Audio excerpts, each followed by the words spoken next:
Roast রান্না করার জন্য মুরগিগুলোকে সুন্দরভাবে ধুয়ে কুটে ভেজে নেওয়া হচ্ছে। সুন্দর করে ভাজার পরে পেঁয়াজ কুচি দিয়ে পেঁয়াজটা বেরেস্তা করে নামিয়ে নেওয়া হলো। তারপরে সব বাটা মশলাগুলো একসঙ্গে দিয়ে দেওয়া হয়েছে, দিয়ে মশলাগুলোকে সুন্দরভাবে কষিয়ে নেওয়া হবে।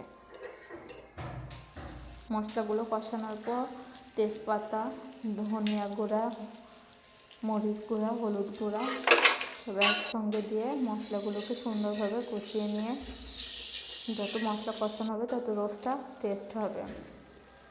কষানোর পরে রোস্টের মশলাটা দিয়ে মশলাটা একটু কষিয়ে নেওয়া লাগবে। মশলা কষানোর পর আগে থেকেই আমি দুধটা গরম করে রাখছিলাম, সেই দুধটা মশলাটা কষানোর জন্য সামান্য পরিমাণ দুধটা দিয়ে মশলাটা ভালো করে কষিয়ে নেব। তারপর বাকি দুধটা পরে দিব। সুন্দর করে মশলাটা কষানোর পর একটু সামান্য চিনি দিয়ে দিলাম টেস্টের জন্য, চিনি দিলে টেস্টটা মজা হয়। তারপর রোস্টটা দিয়ে একটু নেড়ে চেড়ে দুধটা সম্পূর্ণ দিয়ে দিতে হবে। দেওয়ার পর ফুটে যাবে, তখন আগে থেকে যে পেঁয়াজটা বেরেস্তা করে রাখছিলাম সেই পেঁয়াজটা দিয়ে রোস্টটা সুন্দরভাবে নামাই নিতে হবে। এই তো আমার রোস্ট রান্না হয়ে গেছে। এইভাবে রান্না